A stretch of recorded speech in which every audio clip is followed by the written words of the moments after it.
Ya, iPhone bekas emang jadi salah satu primadona saat ini, khususnya buat kaum mendang-mending yang pengen punya iPhone, tapi selalu terkendala dengan budget yang terbatas. Nah, di samping harganya yang emang tergolong murah, ternyata ada beberapa hal yang jadi kekhawatiran mereka pas waktu mau ambil iPhone bekas tadi. Contohnya kayak email yang diblokir, terus keaslian part yang dipakai, baterainya ori atau enggak, dan lain-lain. Nah, buat kalian yang emang gak mau pusingin hal-hal yang kayak tadi, tapi tetap pengen punya iPhone dengan harga yang terjangkau, gua bisa ngerekomendasiin iPhone 11 ini buat kalian beli di tahun sekarang. Di samping harganya yang emang udah turun drastis, ada beberapa alasan juga yang ngebuat iPhone ini masih worth it banget buat kalian beli di tahun sekarang. Oke, buat alasan pertama yang gue mau bahas di sini udah pasti soal harganya. Mungkin sebagian dari kalian udah tahu kalau iPhone 11 ini pas waktu awal perilisannya dibanderol 13 jutaan buat varian yang 64 GB. Nah, kabar baiknya, belum lama ini Apple resmi keluarin series iPhone 11 dengan kondisi baru di mana harga yang dibanderol jauh affordable ketimbang harga awal perilisannya. Contohnya pas waktu video ini dibuat, harga dari iPhone 11 dengan varian 64 GB garansi resmi iBox dibanderol cuma 7,5 jutaan aja. Harga yang cukup menarik menurut gua buat sebuah iPhone berponi dengan kondisi baru dan tercover garansi resmi selama 1 tahun. Nah, buat kalian yang emang gak mau pusingin soal email yang diblokir karena iPhone-nya bekas garansi Inter dan gak mau ribet berurusan dengan seller yang gak amanah soal urusan garansi barangnya, gua rasa iPhone 11 resmi ini bisa jadi pilihan tepat buat kalian beli. Oh iya, sedikit catatan kecil aja buat kalian. Semisal kalian pengen beli iPhone 11 ini di iBox, Digimap, dan gerai-gerai resmi lainnya, tapi unitnya kosong karena masalah stok yang terbatas, mungkin kalian bisa cari-cari aja di beberapa marketplace Indonesia, contohnya kayak Tokopedia, Shopee, dan lain-lain. Atau mungkin buat kalian yang emang gak mau ribet searching-searching di marketplace, kalian bisa langsung klik aja link yang udah gue sediain di kolom deskripsi di bawah. Well, buat alasan kedua yang ngebuat iPhone 11 ini worth it buat dibeli yaitu soal performanya. Oke, kalau ngomongin soal speknya, iPhone 11 ini menggunakan chipset A13 Bionic dengan fabrikasinya di 7 nanometer plus dan dibekali RAM berukuran 4 GB. Ya, walaupun secara spesifikasi nggak terlalu wah banget buat di tahun sekarang, tapi dari segi performanya iPhone ini nggak bisa dianggap remeh juga.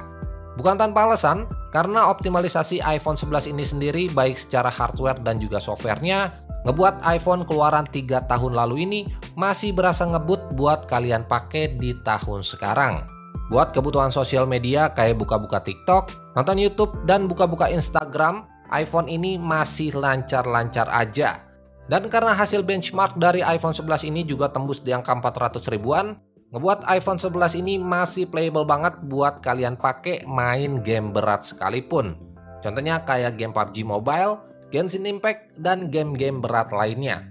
Ya, intinya buat urusan performance, iPhone 11 ini masih bisa banget buat diandelin. Buka banyak aplikasi lancar, main game lancar, bahkan buat urusan produktivitas sekalipun, contohnya kayak editing video di iPhone ini masih lancar-lancar aja. Jadi buat kalian yang emang lagi cari-cari iPhone dengan harga yang lumayan terjangkau, tapi punya performa yang masih tergolong powerful, gua rasa iPhone 11 ini bisa jadi iPhone yang tepat buat kalian beli di tahun sekarang. Oke, buat alasan ketiga yang ngebuat iPhone ini masih layak dibeli yaitu soal baterainya. Ya, iPhone 11 dibekali baterai berukuran 3110 mAh, di mana secara angka baterai dengan ukuran segini nggak bisa dibilang gede-gede banget. Tapi menariknya baterai dari iPhone 11 ini mampu mengcover kebutuhan gua dalam waktu seharian lebih. Contohnya kayak gua cabut charger di jam 7 pagi dengan kondisi baterai di 100%, dan pas waktu jam 9 malam baterainya ini masih sisa kira-kira di angka 25 sampai di 30%-an. Kondisi begini bukan tanpa alasan juga. Yang pertama, baterai health di iPhone gua ini masih tergolong tinggi, dan kedua, penggunaan gua buat iPhone 11 ini juga tergolong standar aja. Contohnya kayak balas-balasin chat WhatsApp, buka-buka TikTok, nonton YouTube, dan sesekali main game di iPhone ini. Tapi kalau penggunaan kalian buat main game seharian, tetap aja iPhone ini perlu kalian cas at least 2 kali sampai 3 kali dalam sehari. Intinya tinggal disesuaikan aja sama skenario penggunaan kalian masing-masing. Kalau kalian termasuk ke casual user kayak gue barusan, iPhone 11 ini gue bisa bilang udah tergolong awet. Tapi kalau kalian termasuk ke golongan yang heavy user, jangan harap baterai segini bisa mengcover kebutuhan kalian dalam waktu sehari. Oke, buat alasan keempat yang ngebuat iPhone ini masih layak buat dibeli, udah pasti soal kameranya. Secara desain iPhone 11 ini menggunakan setup dual kamera di bagian belakang, di mana resolusi yang dipakai adalah 12 megapiksel dengan bukaan f1.8 di kamera utama, f2.4 buat lensa ultrawide-nya, dan f2.2 buat selfie kameranya. Dimana secara kemampuan kamera dari iPhone 11 ini menurut gua masih mumpuni banget buat kalian pakai di tahun sekarang.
Oh iya, semua lensa di iPhone ini juga udah mendukung perekaman 4K di 60 fps buat kebutuhan videografi kayak bikin video TikTok, Instastory, bahkan buat konten vlog sekalipun.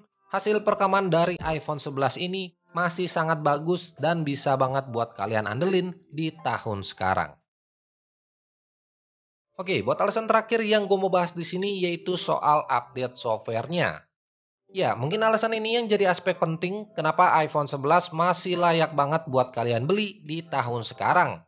Mengingat iPhone ini baru berumur 3 tahun sejak awal perilisannya, di mana buat sebuah iPhone umur segini masih tergolong muda.